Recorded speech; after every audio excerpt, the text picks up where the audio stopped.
புதுச்சேரியில் வேட்புமனு தாக்கலை தொடங்கி இருக்கிறது திமுக. முதலியார்பேட்டை தொகுதியில் வேட்புமனுவை தாக்கல் செய்தார் திமுக வேட்பாளர் சம்பத். தலைமையின் அறிவுறுத்தலின்படி அனைத்து தொகுதிகளிலும் வேட்புமனு தாக்கல் செய்கிறோம் என்று திமுக வேட்பாளர் சம்பத் தெரிவித்திருக்கிறார். புதுச்சேரி முதலியார்பேட்டை தொகுதியில் வேட்புமனுவை தாக்கல் செய்திருக்கிறார் திமுக வேட்பாளர் சம்பத். திமுக காங்கிரஸ் இடையே இன்னும் தொகுதி பங்கீடு உடன்பாடு ஏற்படாத நிலையில் திமுக அனைத்து தொகுதிகளிலும் வேட்புமனுவை தாக்கல் செய்கிறது. கட்சி தலைமையின் அறிவுறுத்தலின்படி அனைத்து தொகுதிகளிலும் வேட்புமனுவை தாக்கல் செய்கிறோம் என்று திமுக வேட்பாளர்கள் தெரிவித்திருக்கிறார்கள். தொகுதி உடன்பாடு ஏற்பட்ட பிறகு போட்டியிடாத தொகுதிகளிலிருந்து வேட்புமனுவை வாபஸ் பெற்றுக் கொள்வோம் என்றும் தெரிவித்திருக்கிறார்கள். அந்த வகையில் புதுச்சேரி முதலியார்பேட்டை தொகுதியில் வேட்புமனுவை தாக்கல் செய்திருக்கிறார் திமுக வேட்பாளர் சம்பத். தலைமையின் அறிவுறுத்தலின்படி அனைத்து தொகுதிகளிலும் வேட்புமனு தாக்கல் செய்கிறோம் என்றிருக்கிறார் சம்பத். புதுச்சேரியில் காங்கிரசுடன் தொகுதி பங்கீடு ஏற்படாத நிலையில் வேட்புமனு தாக்கல் செய்கிறது திமுக. அனைத்து தொகுதிகளிலும் வேட்புமனு தாக்கல் செய்ய திமுக தலைமை அறிவுறுத்தியதாக தகவல் வெளியாகியிருக்கிறது. தொகுதி உடன்பாடு ஏற்பட்ட பிறகு கூட்டணி கட்சிகளுக்கான தொகுதிகளில் மனுக்களை வாபஸ் பெற்றுக் கொள்ளவும் முடிவு செய்யப்பட்டுள்ளது. வேட்புமனு தாக்கல் தொடங்கி 3 நாட்களாகியும் திமுக காங்கிரஸ் கூட்டணியில் தொடர்ந்து நீடிக்கிறது சிக்கல். கூட்டணி தலைமை, அதிக தொகுதிகளில் யார் போட்டி என்பதில் திமுக காங்கிரஸ் கட்சிகளிடையே தொடர்ந்து இழுபறி நீடிக்கிறது. புதுச்சேரியில் காங்கிரசுடன் தொகுதி பங்கீடு ஏற்படாத நிலையில் திமுக வேட்பாளர்கள் தற்போது வேட்புமனு தாக்கல் செய்கிறார்கள்.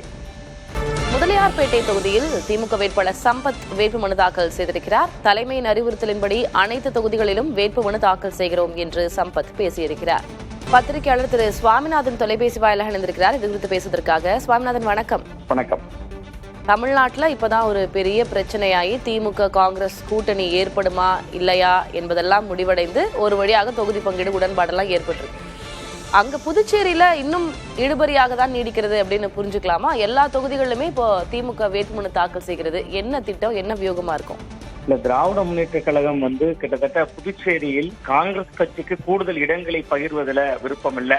கிட்டத்தட்ட இன்றைக்கு நேற்று இல்ல, கிட்டத்தட்ட 1-2 மாதங்களுக்கு முன்பு அவர்கள் முதல் முறையாக கூட்டம் போட்ட போது கூட அந்த கூட்டத்துக்கு காங்கிரஸ் கட்சியை அவர்கள் அழைக்கவே இல்லையே.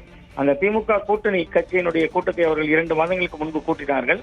அப்பொழுது கூட சிபிஐ, சிபிஎம், விடுதலை சிறுத்தைகள் கட்சி உள்ளிட்டவைகளுக்கு அழைப்பு இருந்தது. இது காங்கிரஸ் கட்சிக்கு அழைப்பில்லை. அதற்கு பின்பு தொடர்ச்சியாக ஒரு இழுபறியான சூழல் தான் நீடிக்குது. அதனுடைய இந்த வெளிப்பாடு தான் இன்னைக்கு கூட கிட்டத்தட்ட முதலியார்பேட்டை தொகுதியில சம்பத் அவர்கள் இன்னைக்கு வேட்புமனு தாக்கல் செய்ததா இருக்கலாம். கிட்டத்தட்ட காங்கிரஸ் கட்சி தமிழ்நாட்டில் எவ்வளவு தூரம் பிடித்து நின்றாங்க. எங்களுக்கு கூடுதல் தொகுதிகள் வேணும், எங்களுக்கு ஆட்சியில் பங்கு, அதிகாரத்தில் பங்கு என்கிற கோஷத்திலிருந்து தொடங்கி கடைசியாக ஒரு 3 தொகுதிகளை கூடுதலாக வாங்கிக்கிட்டாங்க. ஒரு ராஜ்யசபா எம்பியை வாங்கிக்கிட்டாங்க. சோ அந்த மனக்கசப்பே இயல்பாகவே திமுகவுக்கு இருக்கு. அவன் பாண்டிச்சேரியில நம்ம பிடித்து நிக்கணும், அவர்களுக்கான இடங்கள் என்பதுல நம்ம எந்த விதமான சமரசம் செய்யக்கூடாது என்கிற இடம் நோக்கி அங்கேயும் திமுக நகர்ந்திருக்காங்க. ஏன்னா அண்மையில அமித்ஷா அவர்கள் வந்த போதும் சரி, பிரதமர் நரேந்திர மோடி அவர்கள் வந்த போதும் சரி, காங்கிரசுக்கு எதிராக தான் புதுச்சேரியில பேசினார். தமிழ்நாட்டில் எப்படி திமுகவுக்கு முக்கியமான தேர்தலோ அதே போன்று பாண்டிச்சேரி என்கிற களம் காங்கிரஸ் கட்சிக்கு மிக மிக முக்கியம். அதை விட மிக முக்கியமா என்னன்னா, திமுக என்ன நினைக்கிறாங்கன்னா, நம்ம பாண்டிச்சேரியும் விட்டுவிடக்கூடாது அப்படிங்கிற ஒரு நிலைப்பாட்டிலையும் இருக்காங்க.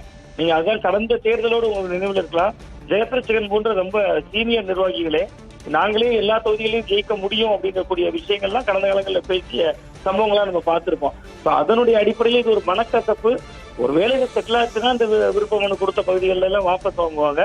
பட் எப்படி தமிழ்நாட்டில் காங்கிரஸ் கட்சி ரொம்ப தீவிரமாக தங்களுடைய நிலைப்பாட்டில் உறுதியாக நின்று கூடுதல் தொகுதிகளை பெற்றார்களோ அந்த நிலைப்பாட்டை பாண்டிச்சேரியில நிச்சயமா திமுக காரங்க காட்டுவாங்க. அது ஒரு மனக்கசப்பாகத்தான் இருக்கும் அப்படின்னு தான் நான் பாக்குறேன். விவரங்களுக்கு நன்றி சுவாமிநாதன். உங்களுடைய கருத்து பகிர்வுக்கு நன்றி. புதுச்சேரியில் திமுக சார்பில் வேட்புமனு தாக்கல் செய்யப்படுகிறது. கூட்டணி தலைமை, அதிக தொகுதிகளில் யார் போட்டி என்பதில் திமுக காங்கிரஸ் இடையே தொடர்ந்து இழுபறி நீடித்து வரும் நிலையில் தொகுதி பங்கீடு உடன்பாடும் எட்டப்படாத நிலையில் திமுக வேட்பாளர்கள் அனைத்து தொகுதிகளிலும் வேட்புமனுவை தாக்கல் செய்கிறார்கள்.